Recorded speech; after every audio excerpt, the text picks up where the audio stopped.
Okay sir, రండి sir.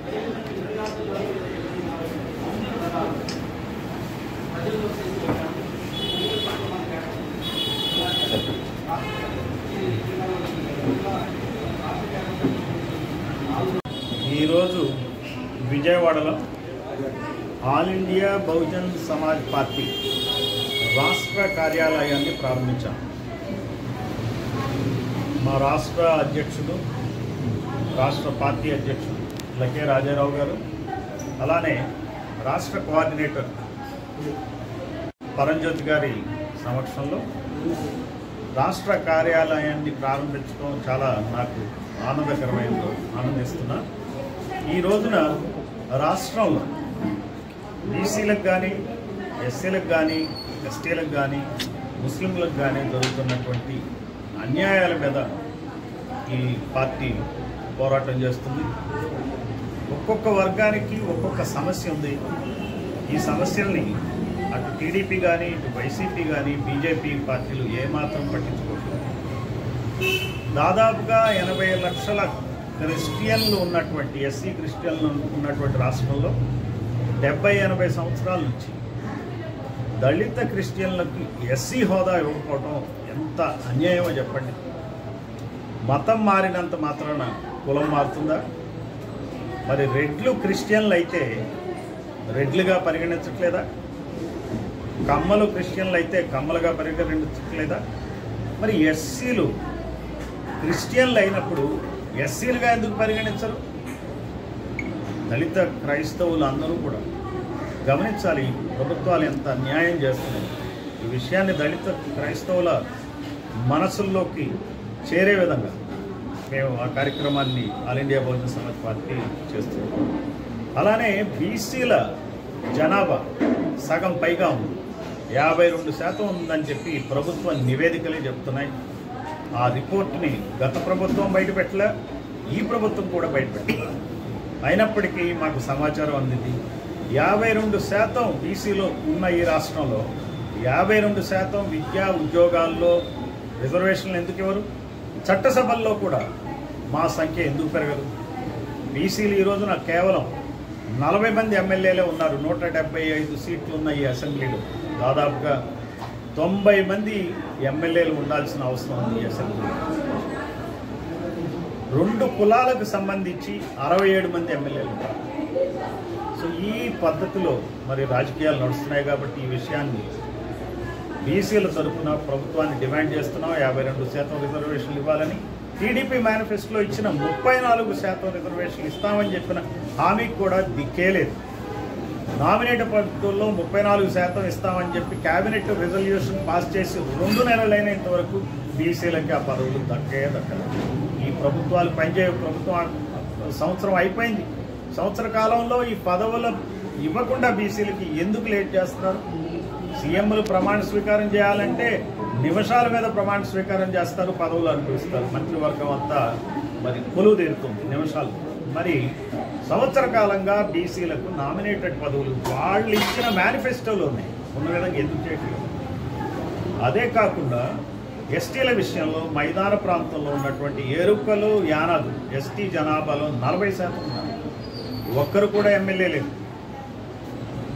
మైదాన ప్రాంతంలో ఒక్క ఎస్టీ రిజర్వ్డ్ సీట్ కూడా లేదు. రాయలసీమలో, ఇటు మధ్య ఆంధ్రాలో ఎస్టీలకు రిజర్వేషన్ లేవు. ఇక్కడో మన పార్వతీపురం అడవులకి మొత్తానికి ఎస్టీలను రిజర్వ్ చేసి పెట్టారు. అక్కడ వీళ్ళ యొక్క ఈ 2 కులాలు ఏవైతే ఉన్నాయో ఆ కులాల యొక్క సీట్లు పోతాయనే భయంతోనే ఎస్టీ రిజర్వేషన్లు ఈ ప్రాంతంలో ఇవ్వలేదు. దాన్ని కూడా డిమాండ్ చేస్తున్నాం ఎరుకుల యానాదుల తరఫున. అట్లానే ఏజెన్సీ ఏరియాలో ఉన్నటువంటి ట్రైబల్స్ జరుగుతున్నటువంటి అన్యాయం, స్థానికేతరులకు ఉద్యోగాలు ఇవ్వచ్చు అన్న అంశం మీద ప్రభుత్వాలు స్పందించట్ల. కోర్టు ఉత్తర్వులను దృష్టిలో పెట్టుకుని మరి చేస్తున్నారు. చాలా అన్యాయం. కాన్స్టిట్యూషన్ అమెండ్ చేసి డిమాండ్ చేస్తున్నాం. అట్లనే ముస్లింల తరఫున వక్ఫ్ యాక్ట్ని సవరించాలని చెప్పి డిమాండ్ చేస్తున్నాం. వక్ఫ్ బోర్డులో ముస్లిమేతరులు ఎలా ఉంటారు చెప్పండి? ఇది అన్యాయం కదా. టీటీడీ బోర్డులో హిందూవేతరులు ఎలా చేస్తారా? మరి తిరుపతి దేవస్థానంలో హిందువేతరులు మత ప్రచారం చేస్తేనే మనం ఒప్పుకోని పరిస్థితి. మరి ఈ వివక్ష ఎందుకు చెప్పండి? ముస్లింలకి బీసీ హిందువులకి ముస్లింల నుంచి ఏం సమస్య ఉన్నదండి? హిందువులుగా ముస్లింలతో ఏమిటి సమస్య? మాకు బీసీ హిందువులకి సమస్యలు లేవు, ఎస్సీలకు లేవు, ఎస్టీలకు లేవు సమస్యలు. ఉన్నదల్లా ఓసీలోని 2 కులాల హిందువులతోనే సమస్యలు ఉన్నాయి ఈ రాష్ట్రంలో. అందువల్ల ఈ విషయాలన్నీ ప్రజల్లోకి తీసుకెళ్ళి all India Bahujan Samaj party రాష్ట్ర వ్యాప్తంగా మరి పోరాట కార్యక్రమాలను చేపడతాం. మా నిరసనను తెలియజేయటం పెరియార్ మార్గంలో నడుస్తాం. నల్ల చొక్కాలు వేసుకుని అసెంబ్లీలో మేమెంతో మాకంత సీట్లు వచ్చేంత వరకు, అటు ముస్లింలు 8% ఉంటే కేవలం 3 ఎమ్మెల్యేలు ఉన్నారు. సో బీసీలు 52% ఉంటే కేవలం 40 మంది ఎమ్మెల్యేలు ఉన్నారు. కాబట్టి ఈ సంఖ్య పెరిగేంత వరకు నల్ల చొక్కాల ఉద్యమాన్ని కొనసాగిస్తాం. ప్రతి నిరసన కార్యక్రమాన్ని మా కేడర్ కూడా పిలిపిస్తున్నాం. నల్ల చొక్కాలు వేసుకుని మీకున్న సమస్యల మీద, ప్రభుత్వం మీద నిరసనలు తెలియజేయండి అని చెప్పి మీ ద్వారా కూడా మా కేడర్కి విజ్ఞప్తి చేస్తున్నాం. Thank you. All India Bahujan Samaj party Nellore జిల్లాలో ఉన్నటువంటి కరేడు గ్రామంలో 8,000 ఎకరాలని ఇండస్ట్రియల్ కారిడార్ పేరుతోటి పారిశ్రామికవేత్తలకి పచ్చని పొలాలని అప్పగించడం ఇది దారుణమైనటువంటి విషయం మీద దాన్ని పూర్తిగా ఖండిస్తున్నాం.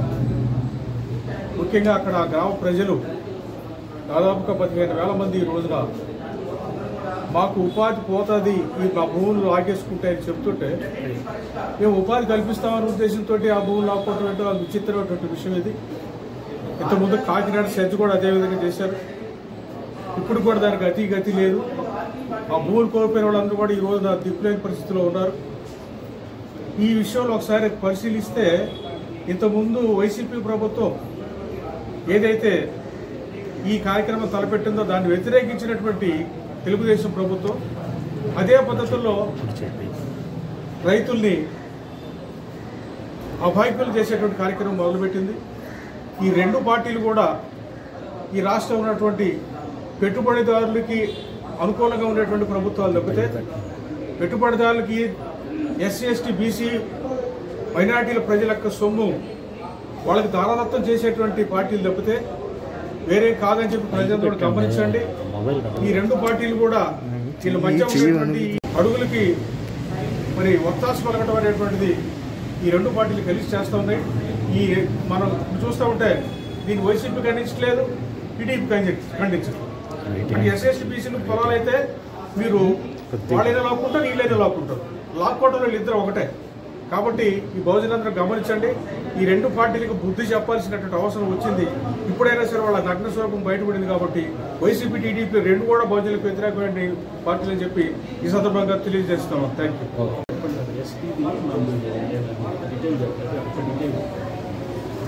ఇప్పుడు రాజ్యాంగం ఆదివాసులకు ప్రత్యేకమైనటువంటి చట్టాలు, ప్రత్యేకమైనటువంటి హక్కులు ఇచ్చాయి. అందులో భాగంగా అప్పటి రాష్ట్ర ప్రభుత్వం ఆదివాసీ ప్రాంతాల్లో ఉన్నటువంటి ఉద్యోగాలు ఆదివాసులకి ఇవ్వాలి అని చెప్పి జీవో జారీ చేస్తే దాని ప్రకారం 100 ఉద్యోగాలు ఆదివాసాలకు వచ్చాయి. దానివల్ల చాలామంది ఉద్యోగాల్లో స్థిరపడ్డారు, వాళ్ళు గౌరవంగా బతుకుతున్నారు. మరి ఇది గిట్టినటువంటి ప్రభుత్వాలు కావచ్చు, మరి న్యాయస్థానాలు, సుప్రీంకోర్టు దానికి వ్యతిరేకంగా నెంబర్ 3 జీవోకు వ్యతిరేకంగా తీర్పిచ్చింది.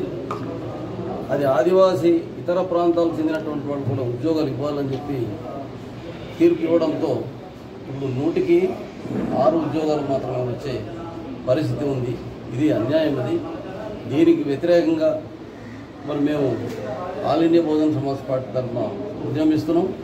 అదేవిధంగా ఈ ఉద్యమంలో మరి బీసీలు, ముస్లింలు, క్రైస్తవులు, మిగతా ఈ బహుజన సమాజం చెందినటువంటి వర్గాలందరూ కూడగొట్టి మేము ఈ అగ్రకుల పార్టీలకు వ్యతిరేకంగా ఓటు తిరుగుబాటు చేస్తూనే మా సమస్యల పరిష్కారం కోసం all India Bahujan Samaj party తరఫున మేము ఉద్యమం చేస్తాము, ఉద్యమిస్తామని చెప్పి ఈ సందర్భంగా మరి ప్రజలందరికీ తెలియజేస్తాము.